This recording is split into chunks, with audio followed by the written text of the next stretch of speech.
quick injury update, kind of the guys that are coming back, especially Nate Crawford? Yeah, the things looking at after the first few weeks of summer, relatively really fortunate at this point. Everybody besides Nate is back and working out every day, running and lifting. Nate has not made quite the progress that we were hoping at this point, so still has a ways to go, and we're also respectful and mindful of that. With it being his second back surgery, on kind of taking it easy, go through the rehab process and see where we were. I thought that we'd get maybe a little bit more at this point out of Nate with his progress, but we're not there. And but Beckner on the other end from his knee surgery is back, and I've seen him a number of times this summer and looks really good. Thinking of other, Charles Harris is here today and had a shoulder surgery, and he's back. And if we practice today, everybody would be out there, minus Nate. What about Harold? He's made a lot of progress. Tremendous amount from the times we talked in the spring till now. Weight-wise, he's up around the 270 mark, which is when he got out of the hospital, he was down around 200. So he's made a lot of progress as well. And, it's day to day for him, just this getting back and always learning, reteaching himself how to run and change direction. And he had a significant number of surgeries that has taken some time to get over. With Nate, is there, I know you said you're not really sure, but are you guys expecting him back at the start of the season? We're going to sit down again after the next couple of weeks and see how the treatment and rehab process has gone, and then there'll be a decision that Rex and the team docs and the back specialist, they're going to give me the information on it and go from there. So hopeful, but I can't. Unfortunately, I thought 2 months ago I felt really good, or a month ago I felt really good about it. Not as much now. Just the progress is still coming. With Harold, you mentioned around signing day, some academic things. Did he take care of that in a way Yes. that you found satisfactory? Still, he's in 2 classes currently. Did a really good job in finishing up one class that he had from last semester. So he's done the things academically that he needed to. Yeah, up to this point. Yeah. Excited for your first SEC meeting, guys? Yeah, it's I was telling Chad and I talking. Just I feel like there's been a whole lot of talk since December 4th. A little bit talked out, but I understand this is we're 52 days out and from playing ball, and that's exciting to me. And this has always marked when this day rolls around that we're getting close, and so that's exciting. And really, I enjoy having the opportunity to talk about our kids, talk about our student athletes, and spend some time with you guys. So should be a great day. Steve Spurrier calls this talking season. There's not really a whole lot of serious stuff that goes on at SEC Media Days. What kind of questions are you expecting in the big room?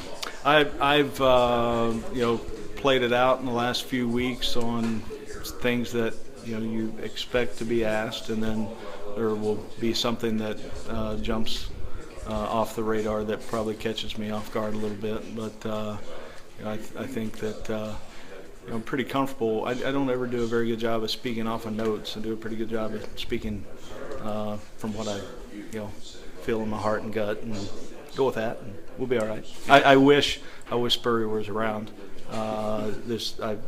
Forever. That's one of the reasons you look at getting into coaching, and there's guys like that. You think, man, if you could some way, somehow,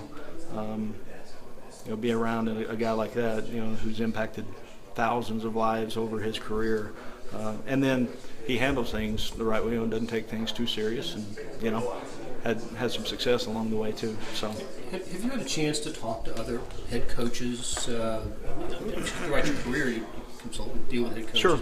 But in preparation for your first college head coaching job, are there people that you talked to, leaned on, sought advice from? Well, I think that is unique probably about this conference. When I got the job, almost every head coach reached out to me, that will play against and recruit against, and that means something.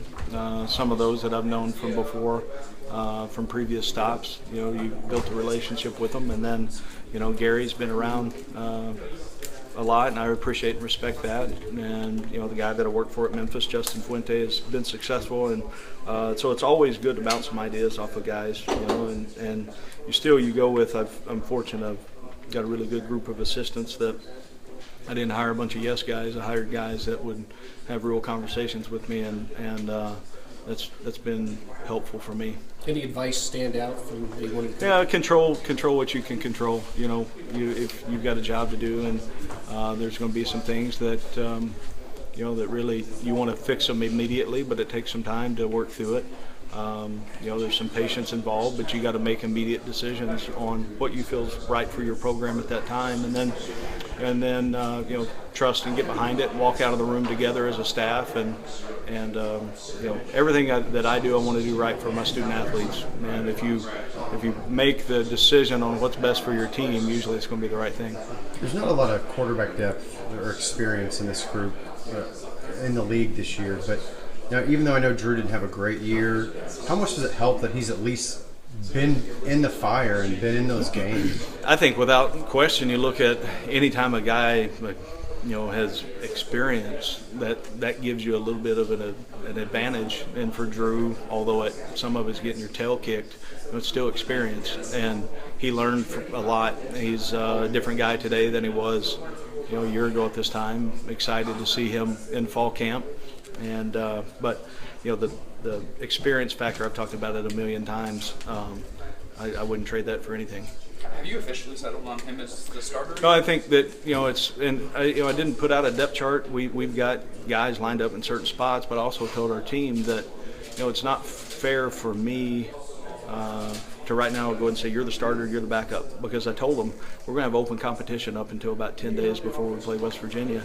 So if I released a depth chart now, it'd be whoever is on line A or the next guy behind him. And I think, for me and competition in our program, that's the best thing for us to continue to do, is this continue. I mean, we're looking for the top 11 guys on offense by position, and then same thing defensively in kicking game. So, both of he and Marvin both have, they've separated themselves at this point from the other two on the roster. But I'm excited to see what they've done from the summer, the workouts that we've had, and then getting into fall camp. It's going to be fun. There's competition all over the board, and that's good. That's healthy, I think.